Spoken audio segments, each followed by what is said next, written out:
Hello, my name is Chloe Knox. In this video, I'm going to be showcasing stretches for the posterior chain of the lower body, along with 2 hip flexor stretches, including one for the rectus femoris and one for the iliopsoas. Here I am increasing the angle of hip flexion in order to stretch the hip extensors, more specifically the proximal hamstrings.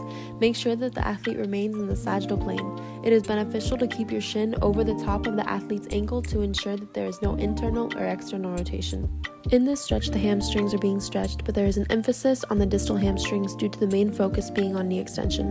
The athlete must remain in the sagittal plane, and the leg not being stretched must remain on the floor with an extended knee. It is critical that the pelvis stays neutral in each stretch. By adding dorsiflexion to an extended knee coupled with hip flexion, there is a stretch emphasized at the gastrocnemius.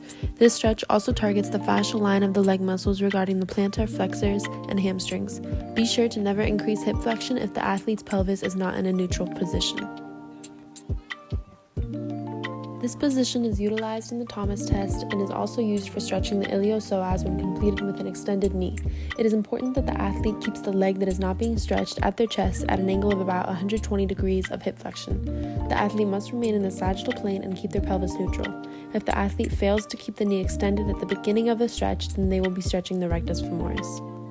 Because the rectus femoris is responsible for both hip flexion and knee extension, it is important to perform the opposite joint actions at the same time in order to stretch this muscle. While maintaining a neutral pelvis, extend the hip while flexing the knee. This is one of the many stretches that can be performed.